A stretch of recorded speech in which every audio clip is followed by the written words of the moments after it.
नमस्कार बच्चों, आइए समय लेखनम के अंतर्गत अभ्यास प्रश्न की श्रृंखला को आगे बढ़ाएं।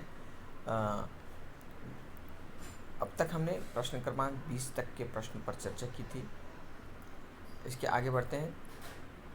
इसके पहले कि हम आगे बढ़ें, पुनः जो मुख्य बिंदु है उस पर एक चर्चा कर लें।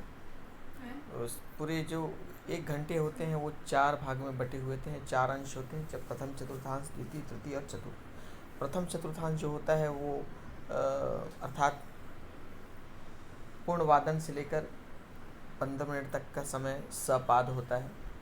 जैसे 2:15 बजे को हम कहेंगे सपाद द्विवादनम। उसके बाद 2:30 बजे का तक का जो समय होता है वो पूरे 1 घंटे का आधा होता है, इसलिए उसको सार्ध कहते हैं। तो जैसे 2:30 बजे है तो उसको कहेंगे सार्ध द्विवादनम। और 45 मिनट तक का जो समय है वो 3/4 का हिस्सा होता है, जो कि पौन कहकर संबोधित करते हैं हिंदी में, और यही संस्कृत में पादोना हो जाता है। तो जब पादोना लगता है तो उसके साथ अगला जो बजने वाला है संख्या वो आ जाता है। जैसे 2:45 है तो उसको 2:45 बजे कहेंगे, या अंग्रेजी में 2:45 कहेंगे, और संस्कृत में ये हो जाता है पादोना त्रिवादनम। तो इस प्रकार ये 4, और उसके बाद जो 3 बजेगा तो 3:45 त्रिवादनम, तो ये हो जाएगा त्रिवादनम। तो इस पर ही आधारित समस्त प्रश्न हैं, जिसमें हमने 20 तक के प्रश्न पर चर्चा की है। आइए 21वें प्रश्न के आगे के अभ्यास को देखें। 21वां प्रश्न, दिल्ली हावड़ा मेल रात्रौ 10:15 वादने गच्छति। और ये भी हमने देखा था कि जब वाक्य में बजे का प्रयोग करते हैं तो वादने हो जाता है, और स्वतंत्र रूप से वादनम होता है। तो दिल्ली हावड़ा मेल रात्रौ 10:15 वादने गच्छति, 10:15, तो ये हो जाएगा सपाद 10, सपाद 10 वादने गच्छति। अगला, छात्रा प्रातः 7:30 सरस्वती प्रार्थना गीतानि च गायन्ति। छात्रा प्रातः 7:30 मतलब 7 के बाद का आधा, तो हो जाएगा सार्ध सप्तवादने, तो सार्ध सप्तवादने। तो ये दूसरा ऑप्शन सही है, ये आर्ध नहीं है, सार्ध होता है, ठीक है। सार्ध सप्तवादने, तीसरा ऑप्शन सही है, सार्ध सप्तवादने गच्छति गायन्ति। अगला, प्रातः 7:45 7:45 वाद विवादन प्रतियोगिताया उद्घाटनम। 7:45 मतलब 7:45 बजे, तो 7:45 बजे को संस्कृत में कहते हैं पादोन अष्टवादनम। तो अष्टवादने संख्या है, इसलिए अष्टवादने। तो पादोन अष्टवादने वाद विवाद प्रतियोगिता। इसके बाद 8:30 वादने निर्णायकै टिप्पण्यः। 8:30 मतलब 8 के 7 आधा, 8:30, तो 8:30 मतलब सार्ध अष्टवादने। तो ये हो गया सार्ध अष्टवादने, वादने दिया हुआ है तो ये हो गया सार्ध अष्टवादने निर्णायकै टिप्पण्यः। 8:30 बजे जजों के द्वारा टिप्पणी अर्थात जजमेंट पर, या जो रिजल्ट है उसके ऊपर डिस्कशन। ओके। 9:30 9:30 वादने प्राचार्येण निर्णयस्य घोषणा। 9:30 मतलब 9 के आगे आधा है तो सार्ध नववादने, ये हो गया सार्ध नववादने।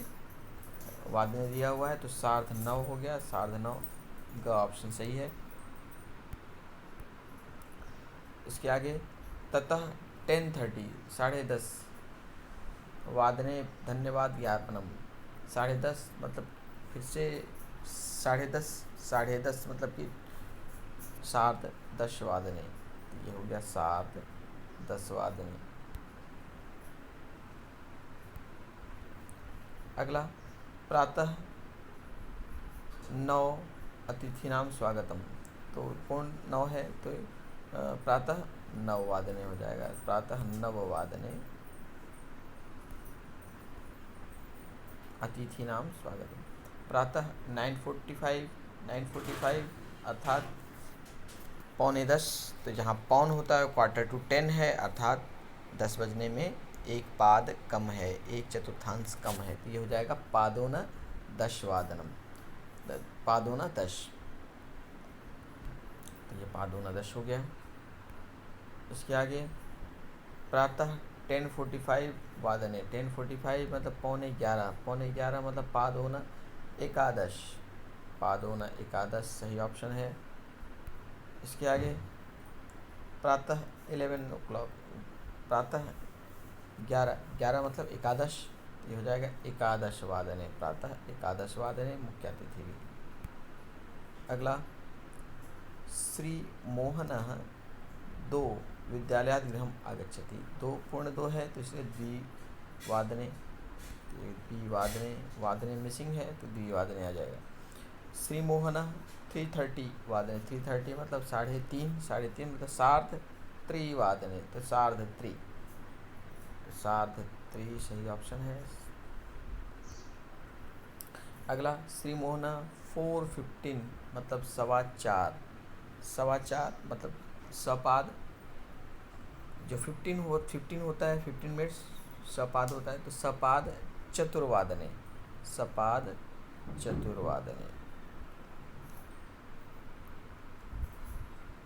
स्वपुत्रम पाठयति।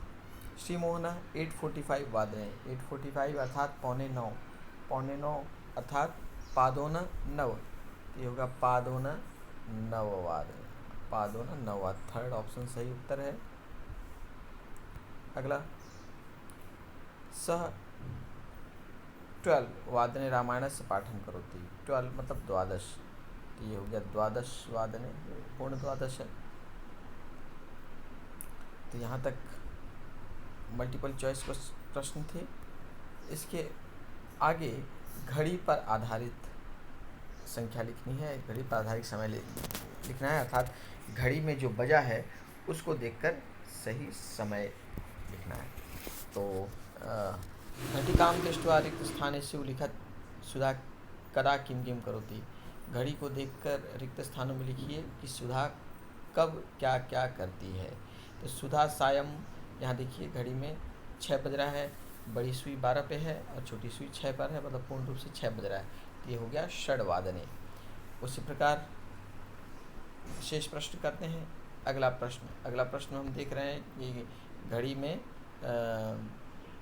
5 बजे की संख्या दिखा रहा है, छोटी सुई 5 पर है और बड़ी सुई 12 पर है, मतलब पूर्ण रूप से 5 बज गया है, तो ये हो जाएगा पंचवादने, ये आ गया पंच।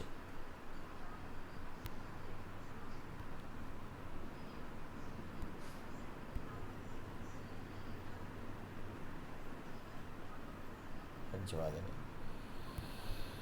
अगला सा प्रातः, अब अगली घड़ी में हम देख रहे हैं कि बड़ी सुई 6 पर है, मतलब आधा हो गया है, और छोटी सुई 5 और 6 के बीच में, 5 और 6, 5 पर लग रहा है लेकिन वास्तव में 5 और 6 के बीच में होगा, क्योंकि 5:30 का संकेत है, तो 5:30 अर्थात सार्ध पंचवादने, ये हो जाएगा सार्ध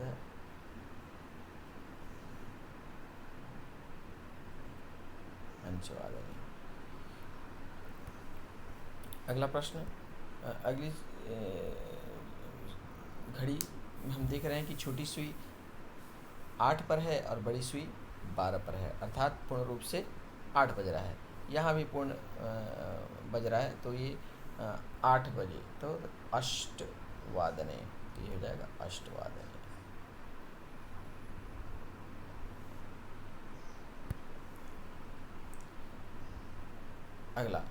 अगले प्रश्न देख रहे हैं कि छोटी सुई 2 पर है और बड़ी सुई 12 पर, अर्थात पूर्ण रूप से 2 बज रहा है, तो 2 बजने को कहते हैं द्वि, वादने दिया हुआ है, तो सा द्विवादने विद्यालयात् आगच्छति, वह 2 बजे विद्यालय से आती है, ये हो जाएगा द्विवादने।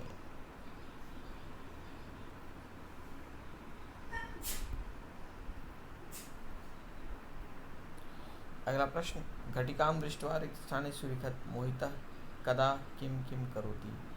अगले प्रश्न में मोहित के क्रियाकलाप को लिखना है कि कब कब वह क्या करता है। तो एक उदाहरण दिया हुआ है, मोहितः सायं 5 क्रीडति। यहाँ 5 बज रहा है, 12 पे है बड़ी सुई अर्थात 5 बज रहा, 5 क्रीडति। तो अगले चित्र में देखें, यहाँ पे छोटी सुई 6 पर, बड़ी सुई 12 पर अर्थात 6 बज रहा है। तो यह सः षड्वादने उत्तिष्ठति। तो ये हो गया षड्वादने, 6 को षड कहते हैं। अब पूर्ण बज रहा है क्योंकि 12 पर बड़ी सुई है। अगले उदाहरण में हम देख रहे हैं, अगले घड़ी में हम देख रहे हैं कि बड़ी सुई 6 के ऊपर है और छोटी सुई 7 और 8 के बीच में है। अर्थात स्वाभाविक है कि 6 पे बड़ी सुई होगी तो छोटी सुई बीच में ही होगी। तो 7:30 बज रहा है, तो 7:30 मतलब 7:30, आधा, 7 के आधा। तो साढ़े को कहते हैं सार्ध। तो ये सार्ध सप्तवादने, तो ये हो जाएगा सार्ध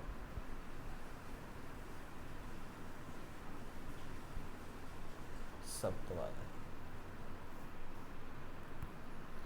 अगला उदाहरण, छोटी सुई 2 और 3 के बीच में है, बड़ी सुई 6 पे है, तो छोटी सुई 2 और 3 के बीच में है अर्थात 2:30 बज रहा है, 2:30। तो 2:30 मतलब कि सार्ध 2 के आगे है आधा, तो सार्ध द्विवादन। तो सार्ध द्वि हो जाएगा, सार्ध द्वि।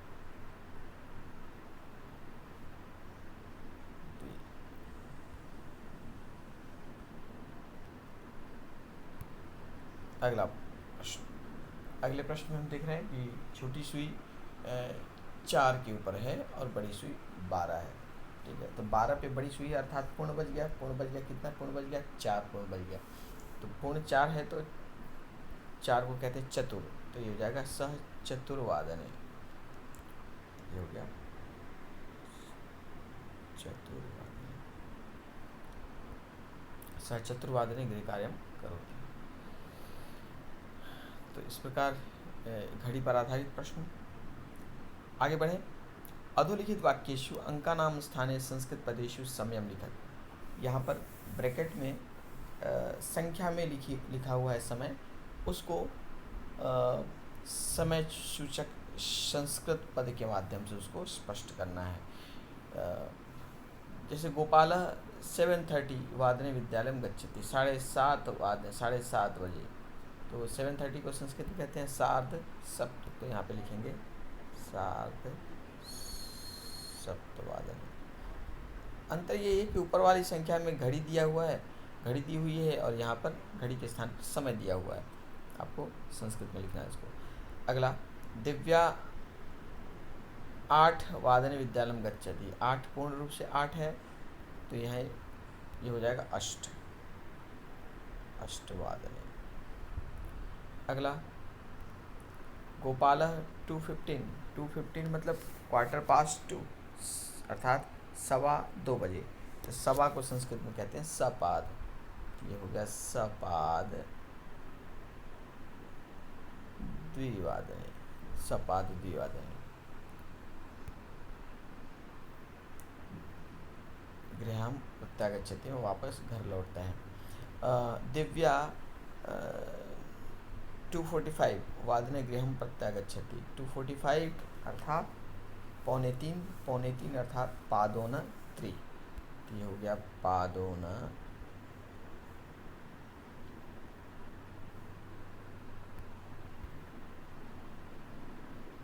3।